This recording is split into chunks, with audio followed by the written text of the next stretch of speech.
Ouais, ça ne souffre aucune contestation. Vous avez envie de creuser un peu ce sillon parce qu'on va rester dans la même veine avec vous tout à l'heure. C'est vrai, mais alors je ne vais pas trop prendre de mon propre temps. Exactement. Et encore moins du mien. Grosso modo, il faut quand même faire la part entre la science, ce qu'on appelle les sciences dures, et les sciences humaines. La folie des sciences humaines, qu'est-ce que c'est ? C'est très simple à comprendre. C'est comment quelqu'un pense qu'il est hors de la société qu'il observe. Il peut y avoir des sciences humaines quand il y a un anthropologue qui va dans une autre société que la sienne. Mais sinon, vous prenez une page de Tocqueville, vous en apprenez plus que 15 volumes de sociologues à la mort moelle neuve aujourd'hui, de l'EHESS ou je sais pas quoi, qui vous expliquent avec des grandes régressions statistiques pourquoi ce sont les femmes qui achètent des serviettes périodiques et pas les hommes. Je veux dire, tout ça est grotesque. Alors, on continue de parler d'immigration avec vous, Guillaume Bigot. Le prix du vivre ensemble. Vous êtes intéressé à ce prix parce que la Fondation pour l'innovation politique, qu'on connaît communément sous l'acronyme de Fondapol, a analysé les politiques migratoires en vigueur dans les autres pays membres de l'Union européenne, c'est important de le préciser, en les comparant, en somme, à ce que nous faisons dans notre pays. Alors, quel est le résultat, en substance, de cette enquête ? Vous savez, Nelly, il y a une formule classique qui dit se comparer, c'est se consoler. Mais alors là, quand on regarde l'étude de la Fondapol, se comparer, c'est vraiment s'accabler. Alors, on peut prendre 4 points de comparaison. D'abord, l'intégration. Alors, en matière d'intégration, qu'est-ce que c'est l'intégration en France ? Vous êtes un étranger, vous arrivez en France, et en fait, on vous propose un entretien avec un agent de l'Office de l'immigration. Cet agent vous propose éventuellement une formation en français facultative. Et sinon, l'intégration, ça consiste clairement à signer ce qu'on appelle un contrat d'intégration, dans laquelle la seule obligation, c'est de suivre 4 jours de formation, gratuite d'ailleurs, qui s'appelle « Découvrir la France », où on apprend qu'il y a un grand guichet social qui s'appelle Loriot, la France. Voilà, grosso modo. En Europe, qu'est-ce qui se passe ?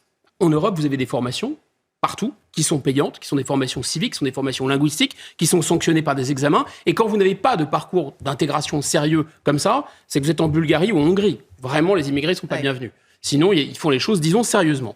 Deuxième point de comparaison, le regroupement familial.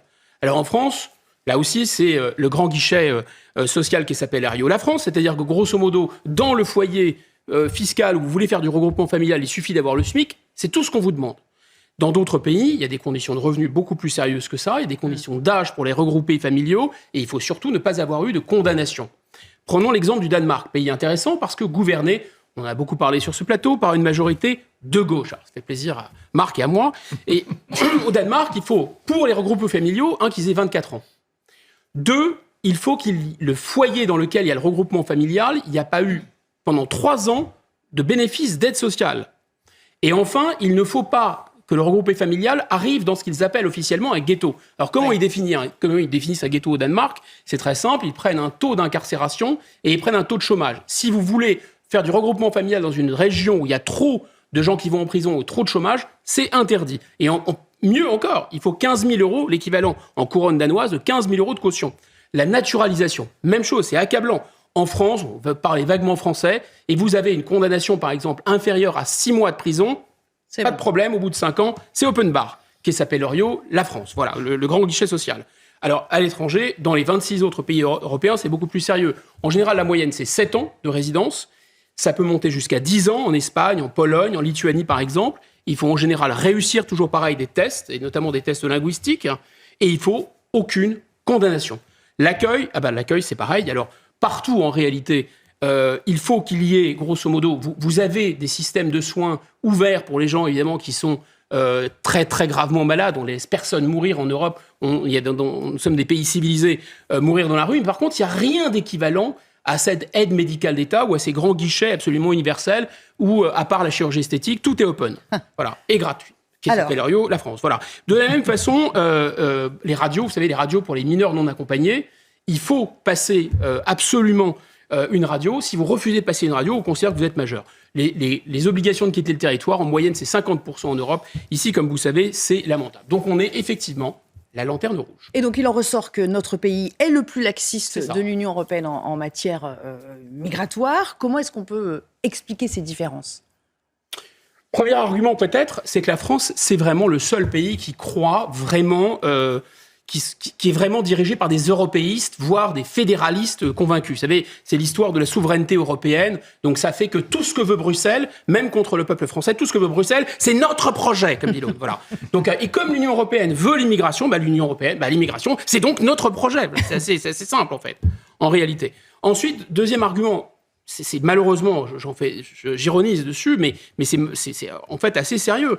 Le deuxième argument, je pense que c'est la classe politique française qui a vraiment idéologisé ce débat et qui l'a, plus qu'idéologisé, hystérisé. Et là, merci Jean-Marie Le Pen, merci François Mitterrand, ils ont vraiment pollué, salopé et empoisonné ce débat depuis des décennies et des décennies. Parce qu'en France, c'est très simple. Si vous êtes pour l'immigration, d'accord, et que les gens sont contre l'immigration, ils vous traitent de salauds ou de collabos. Si vous êtes contre l'immigration et que les gens en face sont pour l'immigration, ils vous traitent de salauds ou de collabos. Donc c'est assez binaire en fait. Soit vous êtes pour, soit vous êtes contre. Dans tous les cas, de toute façon, vous prenez parti pour un sujet qui est fondamentalement moral.